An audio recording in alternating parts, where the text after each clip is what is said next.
Let's go. And Eat the mic. Eat the mic. I love it. We are check 1 2. Why don't I have anything here? 1 2 1 2.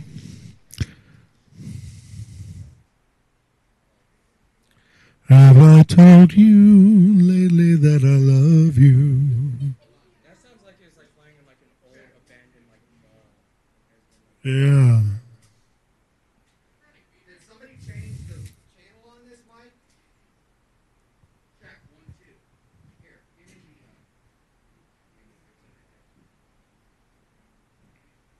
See, I'm a double-handed sword. I can try and fix everything. Okay, give me Awesome. the back and we'll share Mike in the meantime. Okay, so until we get this audio fixed, close that door for us if you would, please. Until we get the audio fixed, you are watching. This is sort of an impromptu version of our show. This is our live class. We're not doing the full show this afternoon. My name is Mr. Otero, and we are coming to you live from the Digital Media Arts Studio here at Jeff Tech. I need a vMix operator. Nalia, can you jump on that? Okay, Graham, can you jump on this for us, please? Okay, guys, we can't run a show without a vMix operator. Jaden, can you get on there, please? You can engage from there. Excellent. Okay, so here is what we are going to do, and keep it simple. We're not going to be pulling up NDI slides or anything. Just go back and forth between the A and the B cam, okay? Keep it simple for us. All right, so what we're doing here today, we do have a special guest in, and those of you that are just tuning in again, my name is Mr. E. We're broadcasting from the Digital Media Arts Studio here at Jeff Tech, and we have our special guest. If you come on up here, sir, on camera. And this is Professor Jim Lenze from the Indiana University of Pennsylvania Communications Media Program. And guys, you turn that monitor down. That's really, really loud. There you go. There you go. We can hear it clear in here. Awesome. Much, much, much better. So Dr. Lenze was in this morning and participated in a wonderful show. We actually demonstrated the Mavic Pro 2 drone with the virtual goggles. Was very cool. That's all up online. If you missed it, it's on our Facebook channel and our YouTube channel, so you guys can watch that at your convenience. Wonderful show for everybody that helped produce it, and our guest did a great job, so thank you for that. So we didn't want to repeat the whole same show today. We wanted to do something that gave you guys another angle on what it is that we as professionals do within the realm of communications media. And he says, how about we play a game with the kids? And I said, awesome. One of the things that we do here, big thing that we do, actually, every fourth quarter, I do a whole unit for a full 9 weeks where the students do a comprehensive project-based career research project, where they research a pathway, the educational requirements for that pathway. They research professionals in the realm that they are inspired by. They can then use the studio, and they produce, by the end of the year, a full broadcast level presentation on that career pathway with valid research shown in their work. That's awesome. So this is a great time, since we're going to be doing that in a few weeks. This is a great time for you to play Lenze's game. So here's your microphone. I'm going to get myself wired up. I'm going to make sure vMix is going. I want you to help me with something first. I will. Where's my body pack? John, I asked for a body pack. It's right here. Oh, You wired me. You're wired up. I'm Okay. wired. All right, got it. Do we, Jaden? Do we have? I'm good. Do we have audio on our guest here? Check 1 2. Check 1 2. Yeah, we do. There you go. All right.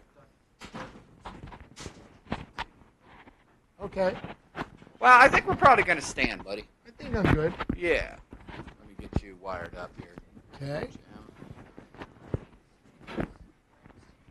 All right, that should do the trick. All right. Okay. All right. All right. So before I'm going to go check on Jaden, but you said you wanted me to help I want you to help something. me with something. Great. Object lesson. I want you to take this. Okay. Awesome. Hey, pull up our Nope. Digital Media Arts website, too, by the way. Pick that back up. Okay, got it. Now, you ready? They know I can't follow directions, Right. by the way. I want you to throw that. Okay, before we get going, Jaden, I really want you to program in the split screen, and I want you to bring in... What is that noise? It is an earthquake. I want you to bring in the audience cam so we get the reaction from the kids and all of this stuff, okay? What is that noise? Is that coming from next? Oh, man, I thought that was like in my head. It scared me for a thought. Scare me for a second. Okay. Okay. All right, let's get back on track All right. here. Now, what am I doing with the remote control? Everybody pay attention. Let's see if I can do this. They know this. They know this. You're Is the this a only one trick? right now in the dark. Here we go. Ready? I was born in the dark. Throw that Funny how that as worked hard out. as you can Throw it where? at the target. At the target. Go ahead. That's the wrong answer. No, it's not. What was he supposed to say? That was my target. What target? But that was my target. I made the decision. The question is, the answer is, if you don't know the target, you can't You hit it. can't hit it. Absolutely. Okay, so as I was saying earlier, I messed up in college, was not doing well. My father did a really wonderful thing, cut me off. Dad and I are like this today. That was a wonderful thing? That was a great thing. Dad, thank you.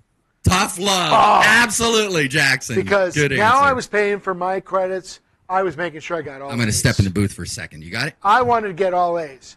And this professor took me on a research project, and I found my colleague, and I was like, this is what I want to do the rest of my life. I want to be a professor, right? So I graduated college. I got a job offer at a radio station selling time. My dad said, did you take that job? That was a good job. You ought to take that job. That's a paying job. You're not going to live at home. He said, what are you going to do? And I said, I'm going to Penn State. I'm going to get a PhD. I want to be a professor. And he laughed. I said, what are you laughing at? And my mom is laughing. You know how hard it is when your mom laughs at you? I'm like, what are you laughing at? And they said, we didn't think you'd get out of high school. How are you going to be a professor?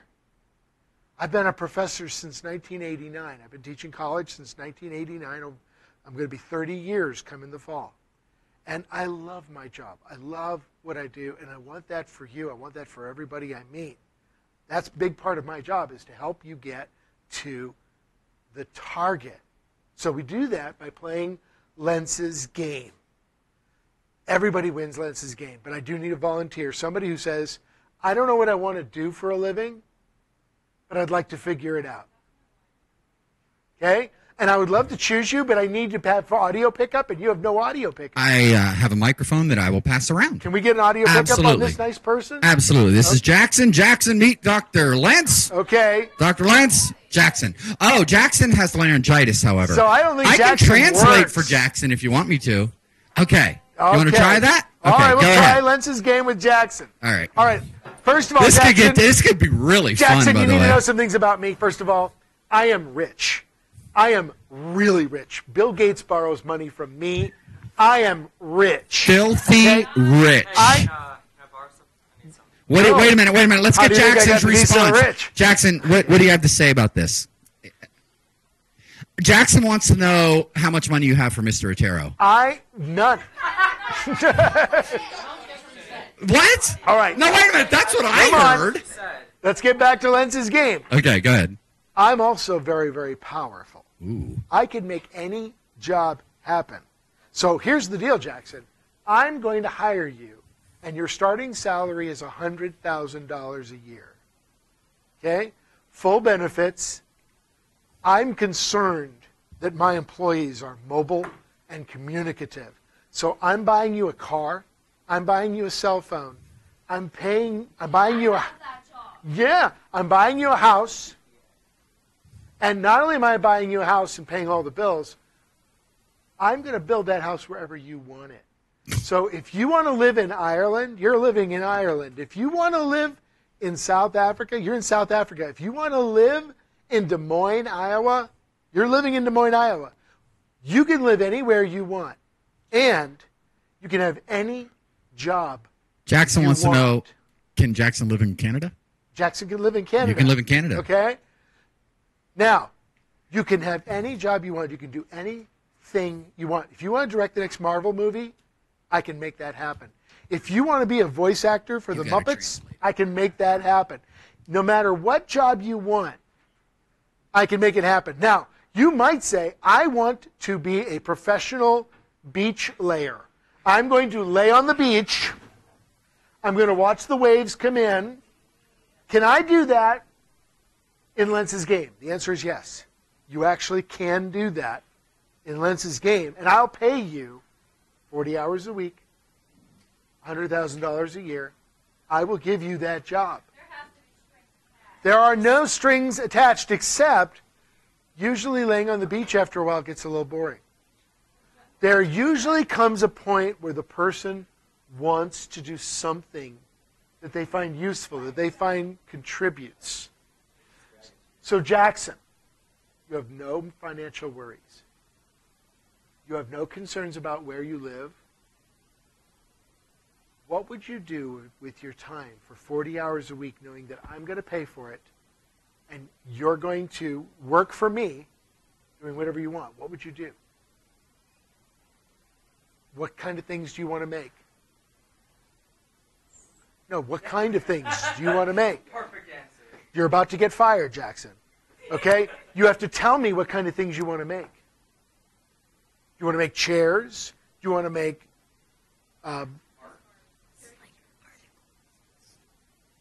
you want to be a writer? You want to write? You want to write stories? Do you want to write novels, screenplays, television programs? What kind of writing would you do? Yes, you could. What kind of writing would you do, Jackson?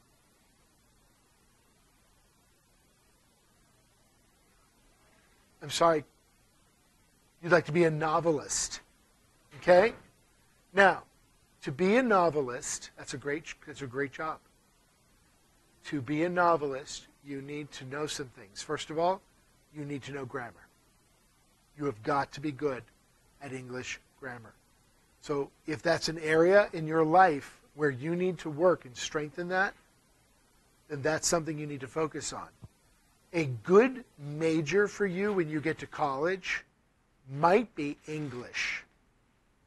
Okay? It might be English because they're going to really help you understand different genres of writing. They're going to help you understand story structure so that you understand the exposition, the inciting incident, the rising action, the climax, the falling action, the resolution, and the denouement. They're going to help you understand story structure. So knowing that you want to be a novelist is a great thing because now it helps you to choose a good major for you, which might be English. Okay? What genre would you write in? Fantasy. So Tolkien, dragons, things like that. Elves, dwarves. Okay? So you need to be doing two things in the meantime as you're going through your education. You need to be reading as much of that as you can. You need to be consuming that as much as you can. But you also need to be writing as much as you can. A writer writes.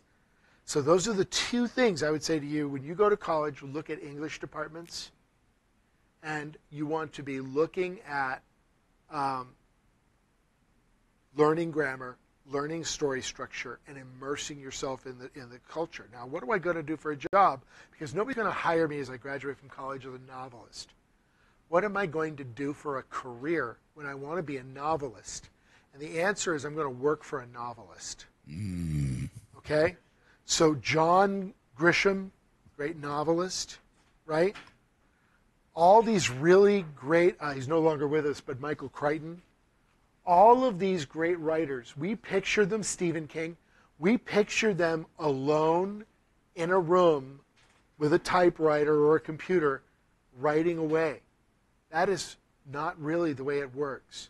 They have large staffs that do research for them, that do proofreading for them, that actually write out sections of the book for them. And they mentor all those people who are working for them, and they are helping them to get started in their writing careers. A great way to get a career started is to work for a novelist. So what you could do, and what I would do if you talked about this research project, and how do I become a novelist? I would look for internships today. You're not going to qualify for them. You're a high school student. I would look for internships today working with novelists.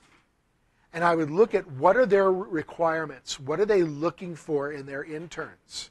And I would write those requirements down. And then I would identify coursework and studies and activities that get me to the point so that when I'm getting ready to graduate from college and I'm ready for internship, I already have all those courses. I've already taken all that material. I've already covered all those bases so that I'm in line for a really good internship. I'm the internship coordinator for our department at IUP. I place 170, 150 interns every summer. And frequently they will come to me and say, Dr. Lenze, I'm so excited. I figured out what I want to do with my life. I want to be a television producer. And I say, have you taken any of the television courses? No. Have you taken any of the television writing courses? No. Well, then it doesn't matter if you want it, you're not trained for it. So you can't have it. That's a horrible thing to have to tell somebody. And it's why I tell you, now is a good time to play Lenze's game. Now is a good time to sit and say, what do I want to do? Now here's the funny thing, Jackson. You get to college, you're going through, you're taking classes, things change. It's okay. It's really okay. But as they change, the same system applies. Where do I want to get to? What is my target? What do I have to do to get to my target? How can I get those things done so that I can reach my target? Who else would like to play Lenze's game? Iris, let's play Lenze's game. All right, should I give her the microphone? Sure, give her the microphone. Because Iris's voice is working just fine today. Okay. Yes. So okay. Iris, you have the microphone. I'm going to hire you $100,000. $100,000 a year. I pay your phone. I pay your car. I pay your benefits. I'll build you a house anywhere you want in the world. You have to work 40 hours a week for me. You can do anything you want. What are you going to do? Sleep. I'm sorry? Sleep. Yeah. So what about sleep do you like? I don't have to deal with anything. Okay? So the problem, of course, with that, it's funny, okay? But it's taking time away from people who really do want to know how to get to their career goals, and nobody's going to pay you to sleep. So you need to decide, do you want to play Lenze's game for real or pass the mic on to somebody else? Yeah, I'll do it for real. Okay, so what would you do for 40 hours a week that would really make you happy? Happiness? Probably photography. Photography. That's a great career. There's exciting things can be done in photography. Would you be a portrait photographer, a nature photographer, a wildlife photographer? What kind of photography would you do if you were really happy with your every day of your life? Either wedding photography or family portraits. Okay, so wedding photographers frequently do both. They do wedding photography, they do family portraits, they do senior photos, they do event photography, right? And so that's an exciting career, and that can be a very lucrative career. Now, one of the things that you want to do when you're thinking about becoming a photographer is you want to find what's called a unique position. What do I do that is different than every other photographer in the area? So where would you live? If you could live anywhere in the world, where would you live? Florida. Okay, great. Florida is a very diverse state. We think of Florida as just sunshine and Disney World, but there's the Keys, right? Very laid back, very touristy, right? There's Miami, very much a city, very urban, very exciting. A lot of celebrities live there. There's Orlando, very touristy, right? And then there's the Panhandle, big-time retirement. A lot of retirees there, right? Where would you want to live in Florida? Hudson. Hudson? Where's Hudson near? I don't know Hudson. It's near Ocala. Thank you. Where's Ocala? Is that the Keys? Is it Miami? Is it Orlando? Or is it Titusville? It's like the Panhandle. So it's up in the northern place where all the retirees are at. Yeah. Okay? Now, it's not all retirees. There are high schools there, and there's things going on there. But predominantly, you're going to be doing smaller weddings. I'm okay with that. Not big city weddings. Okay? And so you're going to be doing sort of mom and pop kind of weddings, normal small family weddings, events, portrait photography. What are you going to offer as a unique position? Now, Iris, I don't expect you to answer that right now, That takes careful thought. One thing that you could do right now, although by the time you graduate college, I don't think this will be a unique position anymore, is you could do drone. You could make drones part of your thing. So if they hire you for a wedding, they not only get the wedding shots, they get aerial shots of the wedding. That's a unique position. I mentioned to my class this morning, one of my students just got hired $60,000 a year to do aerial video for a wedding photographer in California. Okay? Lucrative job. It's a unique position because there are very few. Right now, there are not many drone operators. I believe there's 50,000 of us nationwide. That's not a lot. And so if you can get that certification, I have it. I'm a commercially licensed FAA pilot. If you can get that, then you can make that kind of money doing that kind of work. And you can advertise that as a unique position. But what you want to do is, as you're going through your 4-year program, as you're studying photography, as you're maybe working for a wedding photographer, looking at wedding photography sites and saying, I'm probably placing 10 wedding photographers this summer with internships. Fine Line Weddings hires a lot of our people, and Edith West Photography in Philadelphia hires a lot of our people. Look at those websites and say, what are they looking for? Now, they are looking for color correction. They want to know, can you use Photoshop? Can you use Illustrator? Can you use After Effects? Do you understand composition, rule of thirds? Do you understand framing? Do you understand what are the classic shots at a wedding? The shots that every bride wants to have at her wedding? Okay? All those things are things you study and know so that when you're going to your internship interview, you get the job. But as you're developing all that and as you're working towards that, you need to be constantly thinking about what will be my unique position that makes me different, so that when mom and dad are going through all of the photographers in the city that you mentioned, and they're looking at all of them, they go, this is the only one who does this. A niche. Where would you like me? Sure. Yeah. No problem. I just like getting close to everybody. It's really cool. Okay. So, does anybody else want to play Lenze's game? Maddie! Hi. I'm ready to hire you, Maddie. Is this $100,000 a year. I pay all the expenses, 40 hours a week. What do you want to do? I'll make it happen. Politics. Ooh, political Politics. communication? Do you want to be a politician, or do you want to be the political communication consultant? A politician. You want to be the actual politician. Yeah. Okay? All right? So, politicians, the way you get elected generally, there are exceptions, as we've seen with President Trump, who went from no political background at all to president. But generally, they take the George H.W. Bush route, which is I start at some low-level office and I work my way up, right? So I need to be active politically now. I need to be involved in my party. At a high school level, a great way of doing that is to actively support a candidate. Find a candidate you believe in, that you really believe in what they're doing and what they stand for, and help them to get elected. And you see the political process from the inside. Now, what do you think, crew? What do you think is the background that best prepares you for a career in politics? What do you think? Law school, because most politicians are dealing with law.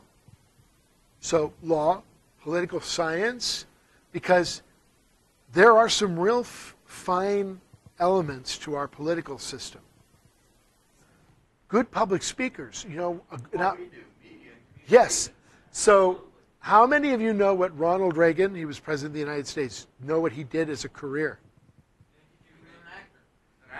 He was an actor. So Ronald Reagan was incredibly comfortable in front of the camera. And does anybody remember what Ronald Reagan's nickname was? He was the great communicator. He was able to look through the camera connect to the audience, and communicate what he was trying to do. And so media can be a powerful background for a politician, right? But what you're looking for is a job, an internship, where you're working with a politician, and eventually you want to be recognized by those politicians and given access to a political office yourself, where they run you as a candidate, right? Now, the other things you need to do is you need to be community involved. You need to contribute to your community. So you want to find something, and again, choose something you're passionate about. Check, 1, 2. But get involved in, so maybe, for instance, your big issue is animal rights, or maybe your big issue is women's rights. So Alice Paul House for women's rights, or maybe Humane Society for animal rights. Get involved with a group, okay, and give to the community. You need a reputation as someone who cares about the community more than you care about yourself. Now, as a degree, you could go communications, you can go political communications, okay? We actually place people, I place about 20 interns a year in Washington, D.C. with the Washington Center. They will actually hook you up as an intern with senators and Congress people, okay? I once worked with Carl Levin. I'm kind of a right-wing conservative guy, and Carl was a big liberal Democrat, and we really liked each other. Now, Carl's no longer with us, he passed on. If he was here today, he'd say, I have no idea who Jim Lenze is. Okay? We worked together for 2 years on a project, and it's hard for politicians to remember everybody they worked with. But Carl and I used to work together, and we laughed all the time. He was like, I'm going to get you to vote right one of these days. And I used to say to him, I'm going to get you to get rid of that comb over so I can put a camera above your head. Because Carl made me put all the cameras down here so that nobody could see his comb over. He was really embarrassed about that comb over. Okay? Carl was a great guy. He was a great communicator. He was a great politician. He understood the power of media. There's lots of different majors you can choose that will lead to a career in politics, but you do need to understand the political system. You need to understand how laws work. You need to understand how the community works, and you need to demonstrate to the community that you care. So all those things help you get where you want to go. Cool? What do we say here? We use the word engagement a lot. This is why we do. Engage means activate and get yourself motivated and get moving. It might be the smallest thing. It might be serving dinners at a benefit dinner. Absolutely. It might be cleaning up and helping set up for this political event. It might be creating graphics for a service learning project for the local historical society. If you're into history and you want to go to school for right? I mean, exactly. Yes, engage. The point is get involved and do something. Yes. Graham, or wait a minute. We did have a question from Iris real quick. We'll go to her, Iris, and then we'll go to Graham. What was your question? What's a politician? Because I thought that they always just argue. Oh, no. Politicians, you know, we really disparage our politicians, and I would encourage you not to do that. The majority of the politicians that you would meet, if you went into government, local, state, even national government, you will find there are some really decent, caring people who are trying to do the right thing. And yes, you will find politicians that leave a bad taste in your mouth. But the fact of the matter is, most politicians are people who are willing to spend their lives working for others. That's a noble pursuit. And so, yes, to get elected, you have to talk about yourself, and you have to talk about the things that you'll do for other people. And that's hard to do in a way that doesn't come off as bragging and arrogant and condescending. And power can change you.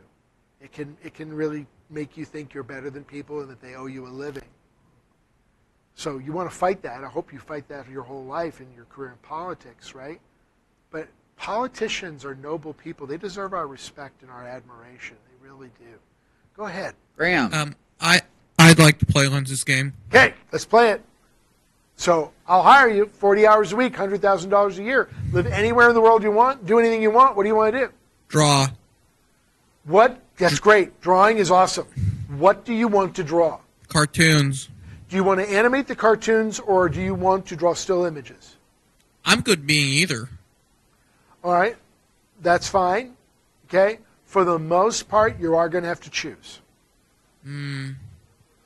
Well, I'd like to be a storyboard artist. That's Storyboard artist is a great job. And in my field, communications, we storyboard everything.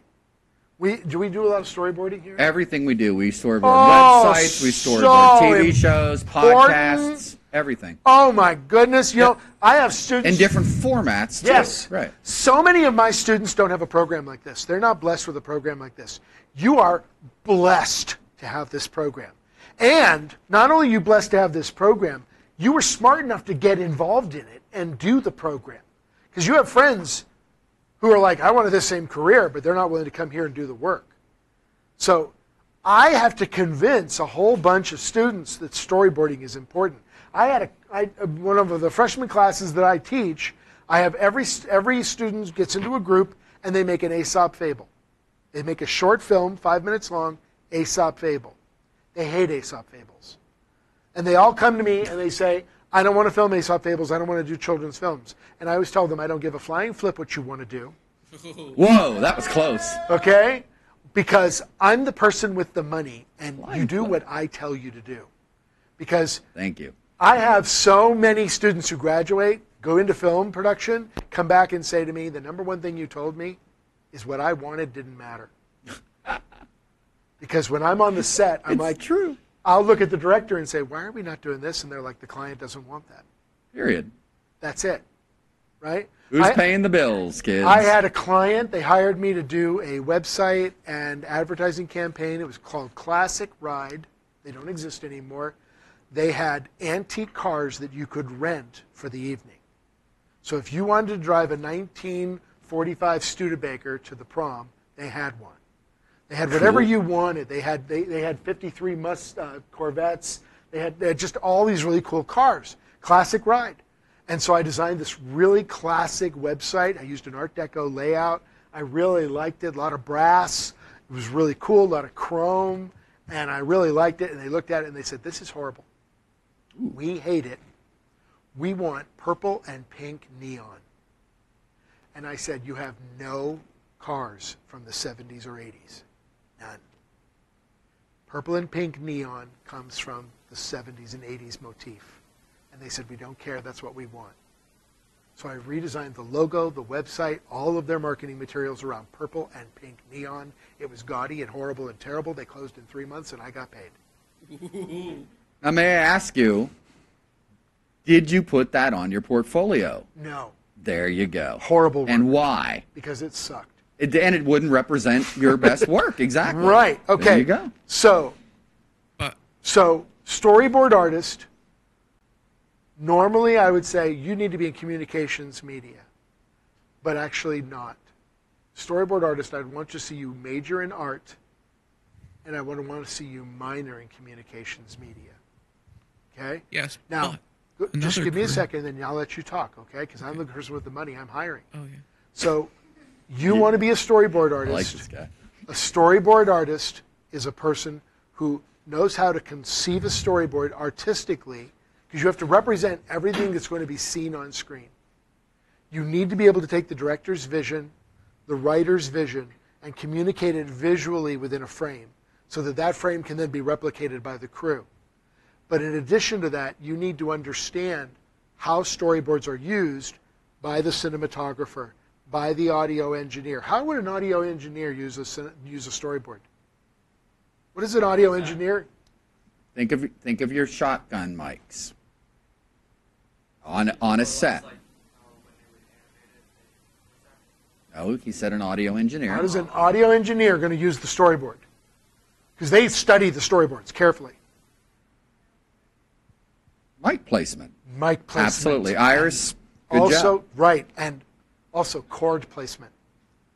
Where can I put the chords? Where can I put the power? Where can I put everything so it's not in the frame? And they would study all of the storyboards and the shot list so that they know where to put the equipment so they don't have to move it around. And may I state, too, safety. Oh. They're looking for where they're going to run. Remember, we did our safety setup just 2 weeks ago when we did our podcast setup. Why did you pay attention to where you were running the cables? Okay. Absolutely. That's on you if you're the audio engineer. Right. Now, the art department's not going to be, they're going to be clueless about that stuff. They're not going to understand that at all. That's why I think you should major in art, minor in comm, and really focus on storyboard art. And then I would look at internships in storyboard art, because they're out there. Like at the Cartoon Network, Nickelodeon, that's where I want to be. And like making cartoons, that's really what I want to do. So go to Nickelodeon's website, go to their internship website, look for storyboard artist internships, and see what are the requirements that they are listing out for that job.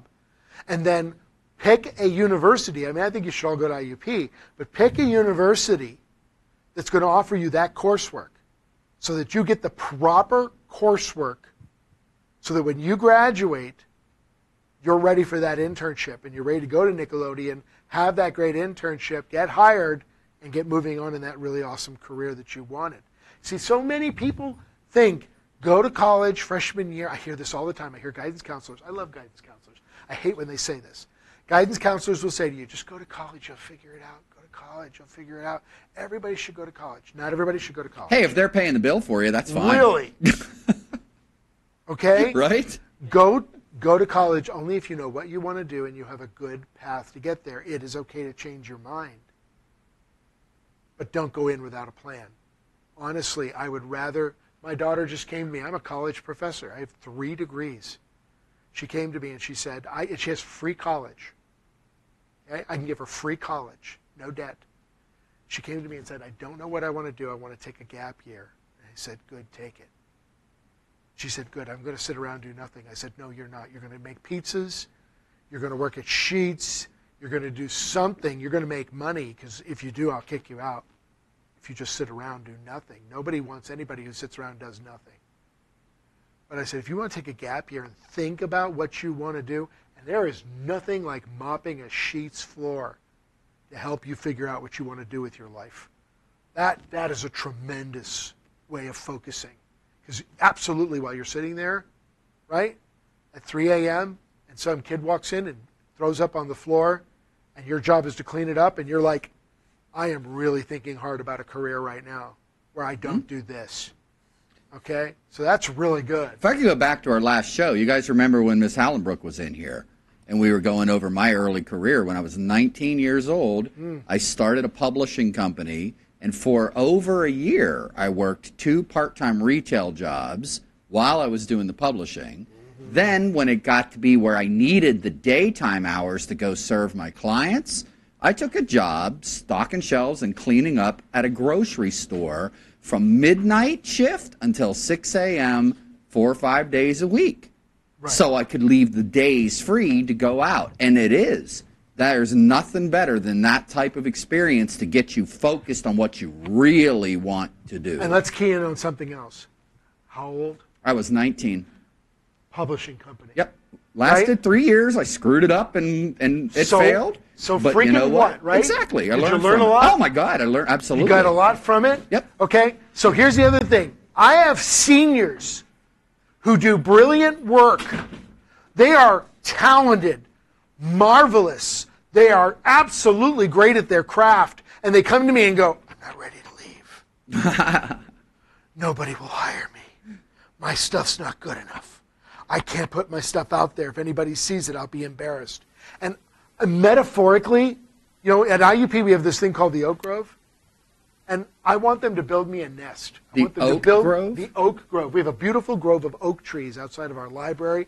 Kids, the students go out, they put hammocks up between the trees, and they lay out there, and the squirrels come around. It's beautiful, right? And I want to put a nest up in one of these really tall oak trees. And that student says to me, I'm just so scared. I don't know what to do. I want to say, come with me. We'll go up. We climb the tree, and we go into the nest, and I say, look out. And they look out, and I go, that's what I do. I knew for that was heaven's coming. sakes, That was great. do it. Do it. If you're 19 years old, start a publishing company. Just do it. Amen. It doesn't matter if you fail. It doesn't matter if you screw up. It's okay. Do you know how many people told me a C student can't get a PhD? I had to take 9 credits of graduate level statistics. Ooh. I thought I was going to die. Yeah, that's brutal. Okay? But that's what I had to do to become a doctor. If I wanted to be a doctor and I wanted to teach at a university, that was what was required. I had to do it. And I wanted it. Can I share something with you on this? Yeah. Because I say this to my kids. When we talk about what do we say all the time, doesn't matter if you want to do it. As your instructor who's got the ears in, I'm giving it to you for a reason. Do the best that you can do. Even if you fail. If you're here, if you put the effort in and you fail or you stumble, but if you don't even put the effort in, case in point, how many times you guys hear me say this? If you fail your college course, guess what? You're paying anyway.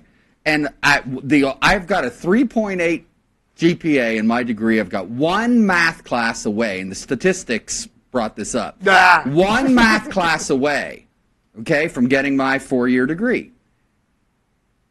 2 summers ago, I took a statistics class.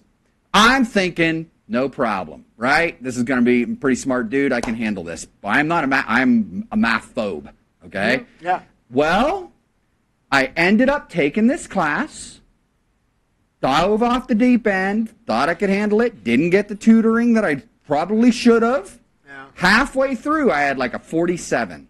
I realized at that point there was no physical way that I could pull it out. I had to call my advisor and say, I got a 3.8 GPA. I can't have an F on I'm 1 class away from graduating. I can't have an F on my transcript. You know what she said? You've got 3 days. You can drop the course. W stays off your transcript, but guess what I had to pay? $870 something bucks out of my pocket. I paid it anyway. So when I tell you because I withdrew from the course rather than failing from the course, kept that F off my transcript, still maintained my GPA, but it cost me almost $900 out of my pocket. So these lessons that we're saying to you, this is the real deal. Yeah. Jackson? You changed your mind again to what? You can't. I already hired you. Okay, so I need. You're making $100,000, man. You don't need to change your mind. You're doing great. Okay. I don't know what our time limit. We got a good 25 minutes. Okay. Dante's next. You want to play Lenze's game? Just one more thing. Okay. Quick comment. Where have you been all my life? Indiana, Pennsylvania. Carl's Carl not dead. He's just retired. I hope so. Graham is into politics very much. I really like Carl. He's an awesome guy. Okay, Dante, you have the floor. Go ahead. $100,000 a year, 40 hours a week. I cover all the expenses. What do you want to do? Photography. What kind? Honestly, I really want to dab my hand in all of it, actually. I want to experiment. I want to basically do it all. Okay. So as soon as somebody tells you this, I want you, and I'm about to tell you this. As soon as somebody tells you what I'm about to tell you, I want you to disregard it. I'm going to tell you something, then I want you to disregard it. Okay. You can't do that. Anytime somebody says to you, you can't do that, disregard them. You can't do that. Okay? So, I mean, my grandmother told me, you can't do that. I said, I'm going to be a professor. I'm going to get a PhD. I'm going to go on. She said, we're not those kind of people. You can't do that. And I'm a doctor. I've been there for 30 years, teaching college. I did it. The leading wildlife photographer for National Geographic photographed my family. Did a portrait.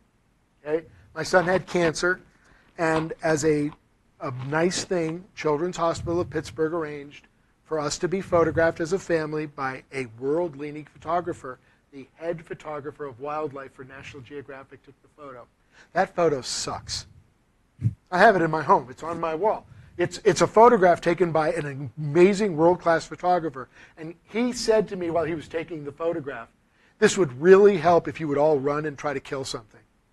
All right? Because I don't do portrait photography. I don't understand the lighting of portrait photography. I don't understand the framing of portrait photography. I'm not a director. I don't know how to communicate to my talent what they're supposed to do. I photograph eagles killing goats. That's what I do. Cool. Okay? So you generally get really good at something, and that's what you do. And it's hard, really hard, to be good at everything. Now, I'm going to say the gentleman's name wrong, but I bet some of you know how to say it correctly. The gentleman who wrote Hamilton. Lin-Manuel. What's his who's it's? Lin-Manuel. I can't think of what his last name I can is. look it up real quick. He wrote Hamilton. He wrote Moana, the music for Moana. He wrote the music for Mary Poppins 2. He starred in Mary Poppins 2. He has a Tony Award. He has a Grammy Award. He has an Emmy Award. He has a Pulitzer. He does not have an Oscar, but he's working on it. He's pretty much good at everything. When somebody tells you you can't... Lin-Manuel Miranda. Yeah. When American someone composer. says you can't, you might be the exception who can. So don't let anybody deter you. But generally, you're going to want to pick something to become exceptionally good at and broaden out from there. So if you had to pick an area of photography to start with, what would it be? Would it be wildlife photography? It'd be landscape. Landscape photography. Now, who do you think would be hiring you? Give me a job where you would do landscape photography. Maybe National Geographics, because they do a lot of field work and pictures of scenery. They do. They do. Okay? Now, how many photographers do you think they employ? Probably hundreds, at least. Probably 10. And beyond that 10, so it's not many. Beyond that 10, they hire freelance quite a bit. Okay? Freelance is great, especially if you're good at it, and you can make a great living in freelance. But the media people, okay, one of the reasons we take teaching jobs is because we like regular income and benefits. And freelance doesn't come with that. It's tough to raise a family on That's that. why I got into this. Yeah. I was here in Central PA, and frankly, Jeff Tech was one of my clients. Yeah. And I was like, I'm good at what I do, but it's a struggle living here doing this kind of work. Exactly. Okay? And this was a great gig. Absolutely. So understand that you're looking at a very competitive market. That's a very narrow market. But that said, you're going to need to develop a unique position. What you want, if right now, have you ever heard of Ansel Adams? Yeah, I have. Absolutely. I've actually studied him last year. If you pull up an Ansel Adams photograph, most people who know photography will instantly tell you that's Ansel Adams. Absolutely. Yeah. He has a signature style He has and a look. style. Absolutely. He has a style. His son has actually studied in depth his father's technique and uses his father's original negatives to make new prints. Okay? But he's a wonderful guy, good interview, where they talk about the technique, the depth, the lighting, how he came about those photographs. You want to develop a signature style, something, and here's the trick, and it's a trick. It's not just a signature style, it's a signature style that everybody likes. Everybody likes Ansel Adams photographs. So I'm at the art festival with my daughter. She's an artist. She's a very good artist. I'm at the arts festival in Penn State, and there's this nice gentleman, nice artist. His wife is selling the art, and he's sitting there painting, so everybody could watch him paint. He was an invited guest artist at the festival. So they brought him in. They paid for him to be there. They paid for his booth. They paid for him to be there and sell his art. They wanted him as an anchor so people would come and see him. And I'm looking at his work, and it's wall-to-wall lemons. It's lemons, lemons, lemons. There's pictures of lemons everywhere. And I said, what's the obsession with lemons? And he's sitting there painting. He goes, keeps painting. Lemons. And his wife says to me, this is a good man. This man has 5 daughters who have all been fed, all been clothed, all been housed, and will all go to college because he paints lemons. And the man said, people buy lemons. They put lemons in their kitchens. They put lemons in their living rooms. They put lemons in their dining rooms. They put put lemons in their family. Lemons are neutral and they go with everything. So I paint lemons, and I sell a truckload of lemons. But my wife and I have an agreement. Every 10th painting is whatever I want, whether somebody likes it or not. Whether anybody wants to buy it or not, I don't care. It's what I want to do as an artist to express myself. But the other 9 paintings are lemons, so that I can put food on the table, okay? There may have been a point where Ansel Adams is like, do I really want to shoot another mountain? People buy the mountains. So let's line the shot up, okay? So what you need to do is figure out your signature style, something unique, different that other people are not doing. It might involve new technology, new photographic technology. And it has to be something people want so that you can get that career started. Another artist that I like to cite is Steven Spielberg. Yeah. Okay? So we can go in and sit down in a theater and say, that's a Steven Spielberg movie without anybody even telling us who directed the film, right? You can recognize a Steven Spielberg film, right? And there's a lovely interview with Steven Spielberg where he's talking about Schindler's List. Schindler's List was successful. It made money. It was a successful film. But Spielberg didn't give a flying flip whether or not it made money. He wanted to make Schindler's List. He thought it needed to be made, it needed to be said, it needed to be something that we all remember. And so he made it and he bankrolled it. And he said, I don't care if the studios like it, I don't care if it's a commercial success, I know that nobody wants to go and see a movie about the Holocaust. I don't care. I'm going to make it. But he also made Jaws and E.T. and Raiders of the Lost Ark. And those are movies everybody wants to go see. So he's like, I have to make Jaws if I want to make Schindler's List. So just think about what you want to do. Think about how you want to do it. But keep in mind that you need something that's commercially accessible that people are going to want to buy. Yeah, and one idea I had that I at least want to do because my end goal in all of it is to have a studio somewhere in a big city, students of my own, portraits everywhere. Okay. But one idea I want to do, and I haven't seen a lot of this, maybe it's because I'm not looking in the right places, but I want to shoot cities at night from distances, looking out onto the city, shooting it, and just capturing the lighting, the moment, just the scene. Cityscapes. Yeah. That's cool. And while that's done, there's going to be some way that you'll bring something unique to it. Now, the reason, because he needs to bring something unique to it, if you came to IUP, I would not want you to major in communications media with me, even though we have a photography program and we have an award-winning photographer, Rachel Fox, who has held shows all over the world, and she's a recognized award-winning photographer. She takes pictures, by the way, of cakes thrown against walls. You should bring her up here to the show. That'd be awesome. She takes pictures of cake fights. Yay. That sounds fun. And they're stunning. They're amazing. And you're like, what happened? And there's a story woven into each one. Cake fight. How the fight got started, who won, right? It's amazing. The kind of party it must have been. There's like a story woven into every one of these short photos. Cool. They're awesome, right? And I would major in art.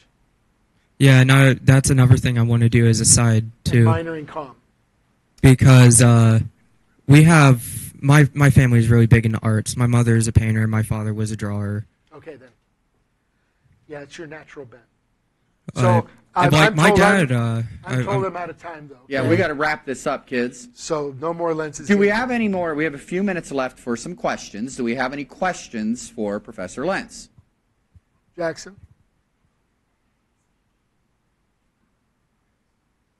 Okay, the question was hypothetically, well, not hypothetically speaking, let's get right down to brass tacks. If you want to be a cartoon artist, what are you saying? What program would you pick, Jackson? Usually Comic the person, book? Usually Yes. the graphic artist is not the story writer, and vice versa. Sometimes you get a Stan Lee who can draw and write, okay, or a Jack Kirby who can draw and write. But generally they're not the same person. It's usually a pair. So again, you had mentioned earlier you want to be a novelist. if your focus is story, you might want to either develop yourself as an artist or find a partner. Somebody whose drawings you believe in, okay? And look for that kind of a pairing. And then you can write the stories that become the basis for those characters. Okay? The reason we you look at any superheroes, they're doing the Eternals right now. Like Marvel wants to do the Eternals. Never heard of the Eternals. Who do the Eternals? The reason you've never heard of the Eternals is their storylines aren't that good. They've got some decent storylines, but not as good as some of the other characters, right? What made Captain America a lasting character was the story. Black Panther's a lasting story. So what they're doing right now with the Eternals is they're going back and mining them and trying to put together better stories so they can tell those stories with those characters, okay? You can draw the best character in the world. If there's not a good story to go with it, nobody cares.